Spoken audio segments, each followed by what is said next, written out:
Hello, I am Arda Atakan Uçan, and my teammate is Sefer Öztürk. Now, I will present our codes for solutions to problem set 5 and discuss our results on the graph.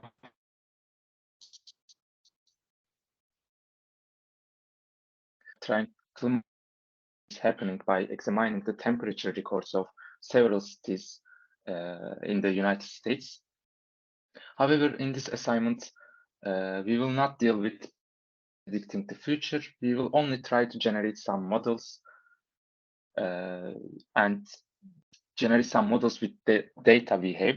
Then we will try to reduce the noise in the data so that we can make it easier to analyze and interpret the data. So we will be able to better observe the trends in temperature change. So let's begin.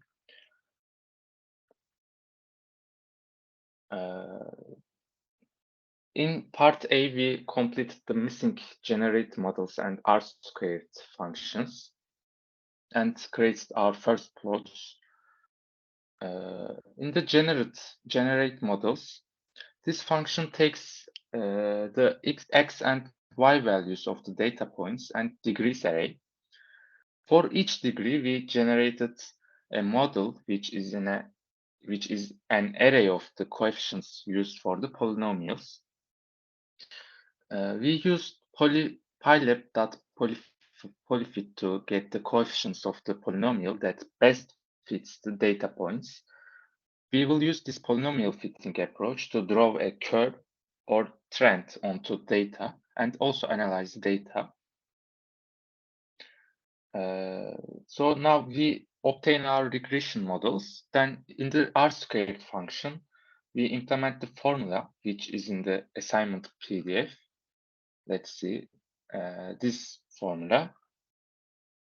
So what is R-squared value? The R-squared value is an evolution for our regression models.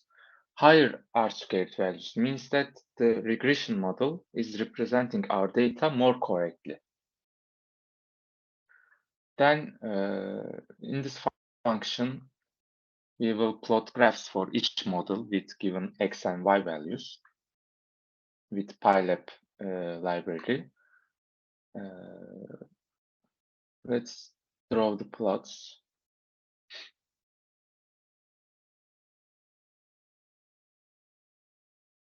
This is for the problem 4.1 and this is for the 4.2.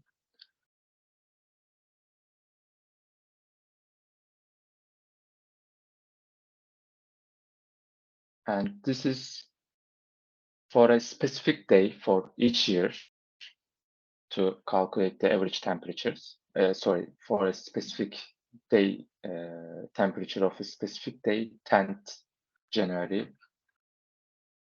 Yes, January 10th. And this is for the yearly average for the New York City. When we create a graph choosing a specific day, let's turn back to a specific day. The amount of data in the graph will be much less than the yearly average one. Therefore, if the data is increased, then the graph's success rate is increased too. Because of R-squared value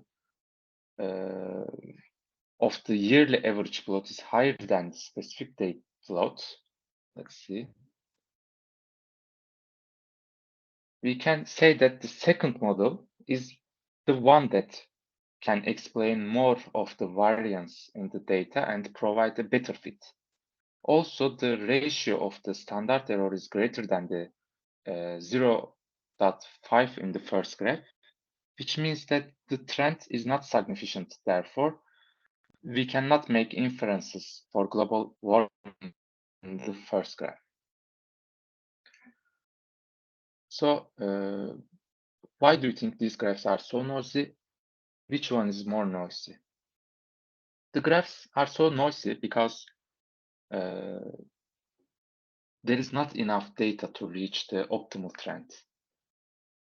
The temperature of a city on one specific day by year, or the average temperature of a city by year, can differ greatly from each other for many reasons. And absolutely, the first graph is much noisier because it has temperature data for one specific day, but the other graph has average temperature data for days in 1 year.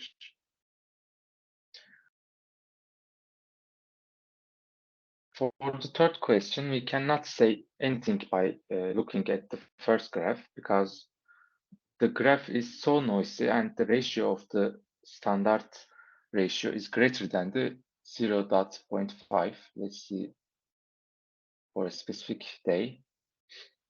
As you can see, standard ratio is greater than 0.5, which means it is not significant and the R-square value is low enough to say the model has bad predictive power.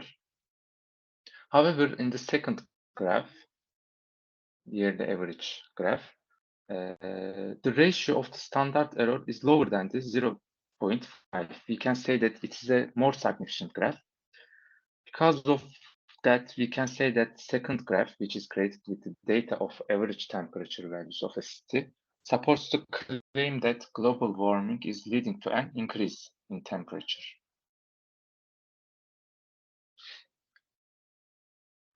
In part B, if I have to mention briefly here, by taking the average of the average temperature values, let's see the against this function. By taking the average of the average temperature values of the cities for each year, we obtain the average of the national temperature values for each year. How does this graph compare to the graphs from say, in this graph, R-square value is much higher and the ratio of standard error is much less than in previous graphs. Let's run the code and see the part B graph.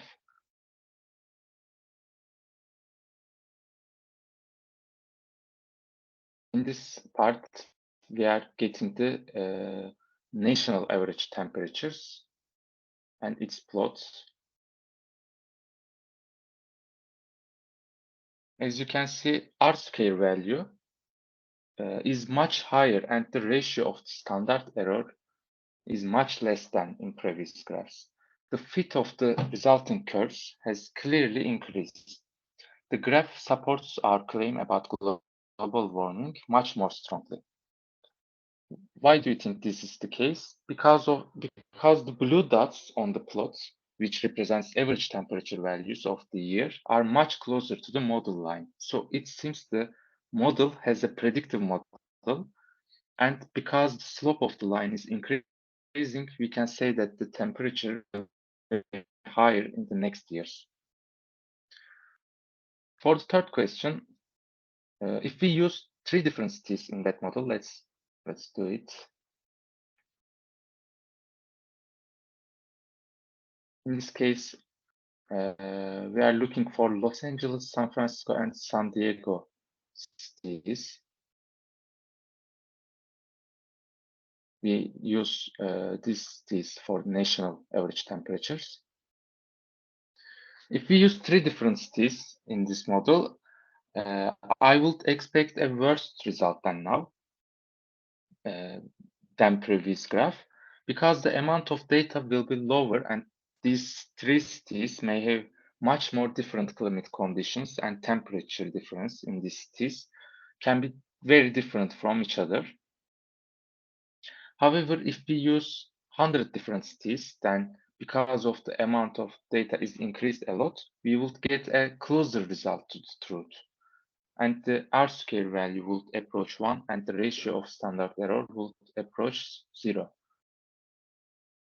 But in this case, vice versa, of course. How would the results have changed if all 21 cities were in the same region of the United States?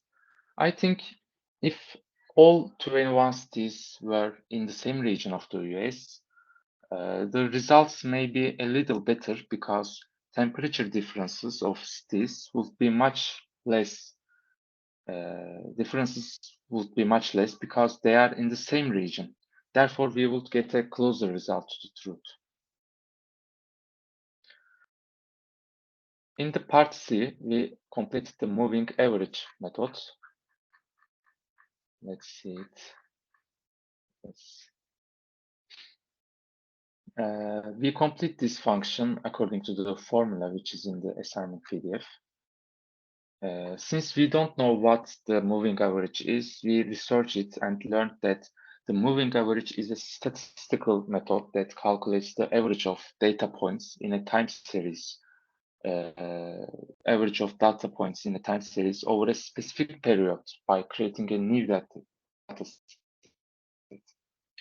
This is used to reduce noise in time series, visualize trends, and smooth out irregularities in the data. Then we implement this approach to previous problem. Everything is same, but also there is a window length with moving average function.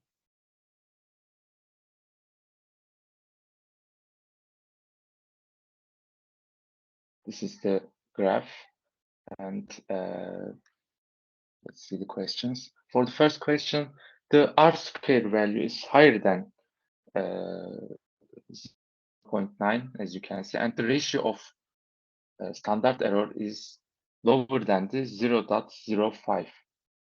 This plot shows us this model is more reliable and can better explain the data, provide a better fit, and has better predictive power.